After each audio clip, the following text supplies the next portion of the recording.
Hello hello good morning students, कैसे हैं भाई आप लोग।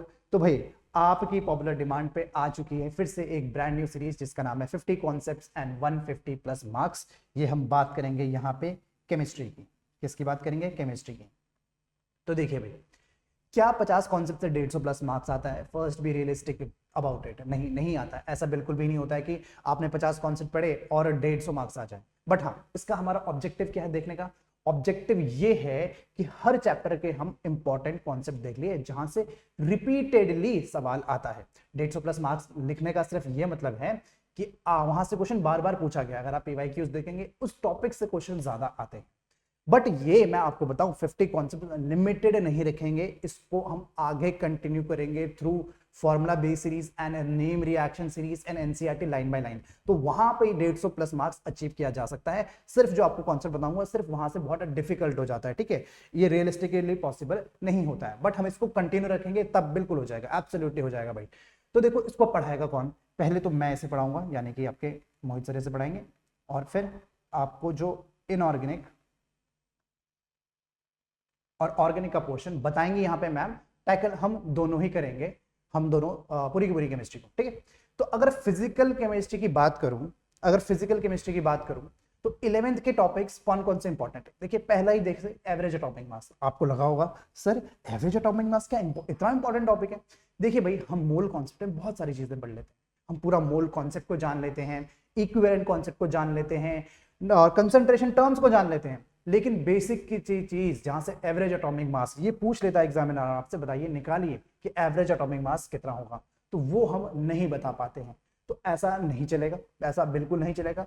आपको ये सीखना पड़ेगा। तो ये छोटे छोटे कॉन्सेप्ट जहां से सवाल आते हैं, जैसे, और अगर बात करूं जैसे वर्क एंड हीट से सवाल, स्पॉन्टेनिटी का सवाल, बाप रे बाप। आप थर्मोडायनेमिक्स ना जाने क्या क्या पढ़ लोगे, first law of thermodynamics, second law of thermodynamics, ठीक है, एंथैल्पी पढ़ लिया आपने, लेकिन स्पॉन्टेनिटी सवाल अल्टीमेटली आपको पूछता है कि अल्टीमेट कंडीशन स्पॉन्टेनिटी की है क्या? क्या वो एंट्रोपी है? क्या वो गिव्स फ्री एनर्जी है? तो ये छोटी छोटी चीजें हमें आनी चाहिए।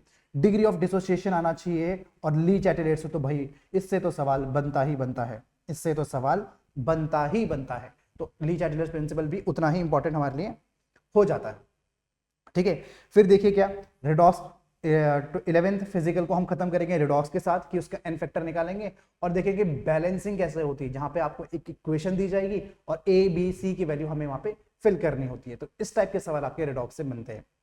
फिर देखिए फिजिकल केमिस्ट्री 12th, जहां पे हम इसे खत्म करने वाले हैं। कैसे करेंगे?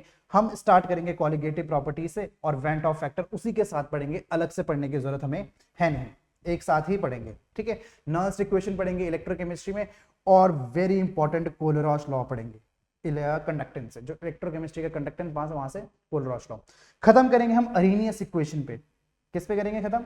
अरेनियस इक्वेशन पे खत्म करेंगे। इससे आते हैं हमारे ग्राफ बेस्ड क्वेश्चन। कैसे? Graph based question.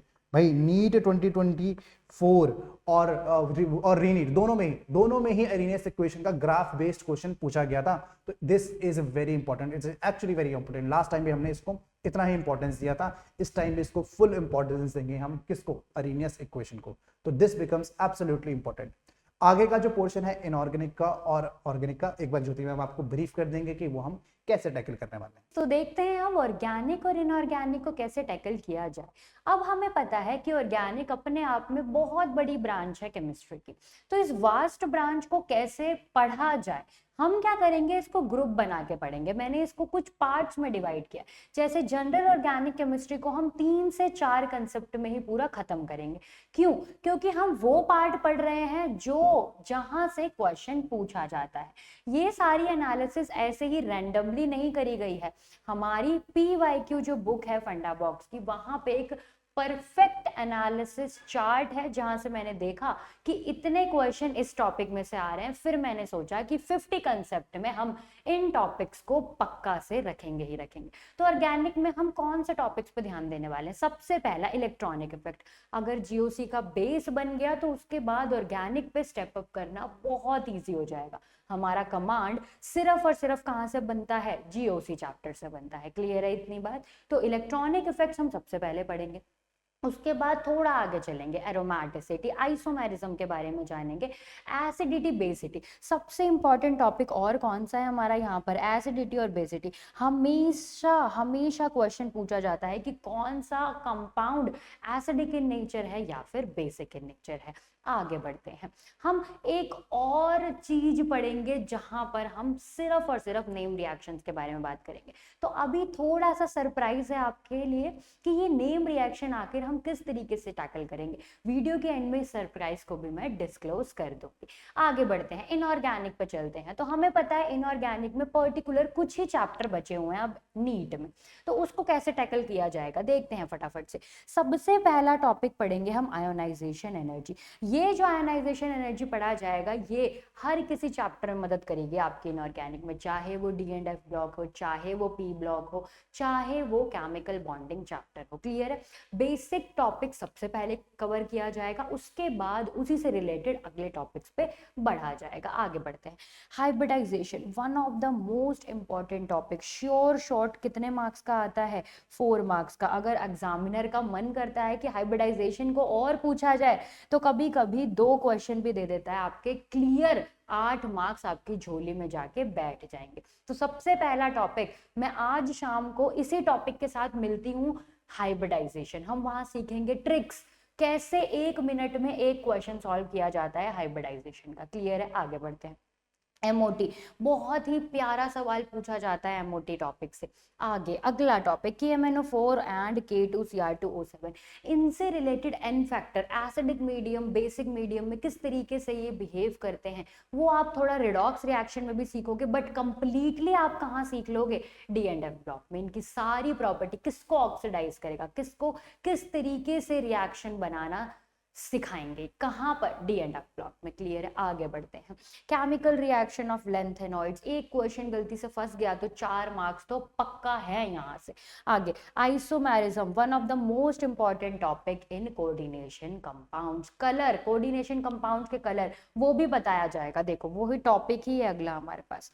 ठीक है, कंसेप्ट भी समझेंगे, उससे रिलेटेड क्वेश्चन भी सॉल्व करेंगे, और उसके बाद होमवर्क क्वेश्चन भी दिया जाएगा आपको जो आप कमेंट सेक्शन में कमेंट करके बताओगे। क्लियर है इतनी बात? लास्ट टॉपिक इनऑर्गेनिक में जो हम पढ़ेंगे वो है बॉन्डिंग इन मेटल कार्बोनेट। तो कुछ इस तरीके से ग्रुप बना के हम ऑर्गेनिक और इनऑर्गेनिक को पढ़ेंगे, और फिजिकल भी आपका साथ के साथ क्लियर होता चला जाएगा। क्लियर है इतनी बात? अब मैं आपके लिए वो नेम रिएक्शन वाला सरप्राइज ओपन करने वाली हूँ। तो हम क्या करने वाले हैं, हम 150 मार्क्स आपको बिल्कुल श्योर शॉर्ट बोल रहे हैं। किस तरीके से बोल रहे हैं? हम ये 3 सीरीज और निकाल के लाएंगे जब हमारे सारे कंसेप्ट क्लियर हो जाएंगे, नहीं तो रैंडमली हम स्टार्ट कर देंगे, उसकी भी अनाउंसमेंट होगी। डरो मत, सब कुछ आपको पहले से शेड्यूल्ड वाइज बताया जाएगा। बस आपका क्या काम है? आपका काम है पढ़ना, और टाइमली पढ़ना, कोई भी वीडियो स्किप नहीं करना। ठीक है, तो कौन कौन सी सीरीज आपको दी जाएगी? ऑर्गेनिक केमिस्ट्री की एक सीरीज दी जाएगी आपको नेम रिएक्शन की, जहां पर आपको हर एक नेम रिएक्शन इंपॉर्टेंट जो क्वेश्चन जहां से आता है वो कराया जाएगा, with multiple types of question, with multiple number of question. Clear है इतनी बात? तो यहां से name reaction clear, organic clear हो गया आपका आधा। दूसरी series formula series, formula series से क्या क्लियर हो जाएगा? फिजिकल। तो कम से कम जो क्वेश्चन फॉर्मूला बेस्ड होते हैं फिजिकल में, most of the question formula based होते हैं, कुछ कुछ स्टेटमेंट बेस्ड होते हैं, थियोरेटिकल होते हैं, तो वो कहाँ से क्लियर हो जाएगा? यहाँ से। तो 150 की तरफ बढ़ रहे हैं, धीरे धीरे बढ़ रहे हैं, पर अच्छे से बढ़ रहे हैं। जितना पढ़ेंगे उतना बहुत अच्छे से क्लियर रखेंगे। आगे लास्ट पढ़ रहे हैं हम इनऑर्गेनिक के लिए एनसीईआरटी लाइन बाय लाइन, क्योंकि सबसे ज्यादा थ्योरेटिकल क्वेश्चन या तो ऑर्गेनिक के जीओसी चैप्टर में से पूछ लेगा, या तो कहां से पूछेगा? पूरा इनऑर्गेनिक में से पूछेगा। तो जब हम एनसीईआरटी को लाइन बाय लाइन रीड कर लेंगे तो हमें पता चल जाएगा कि कहां से क्वेश्चन बन सकता है। उस एनसीईआरटी की लाइन को अंडरलाइन करेंगे, उधर से हम एक एक्सपेक्टेड क्वेश्चन आपको बताएंगे, उसका आंसर आप हमें बताओगे, नहीं आया तो हम आपको रिटर्न में सॉल्यूशन प्रोवाइड करेंगे। क्लियर है? तो 150 मार्क्स कैसे शॉर्ट होंगे आपकी केमिस्ट्री में? इन तीनों सीरीज को फॉलो करके। सबसे पहला concept of the day series follow करोगे, दूसरा बोनस सीरीज जो निकल चुकी हैं, नेम रिएक्शन, फॉर्मूला सीरीज और एनसीईआरटी लाइन बाय लाइन। अगर आप इन तीनों चीज़ों को फॉलो करोगे तो मैं आपको गारंटी देती हूँ कि आपकी केमिस्ट्री में 150 मार्क्स कहीं नहीं गए। तो आप अब मेरे को बताओ, क्या आप रेडी हो इस सीरीज के लिए? अगर आप इस सीरीज के लिए रेडी हैं तो मैं मिलती हूँ आपको हाइब्रिडाइजेशन टॉपिक के साथ ठीक 4 बजे। सो बी रेडी।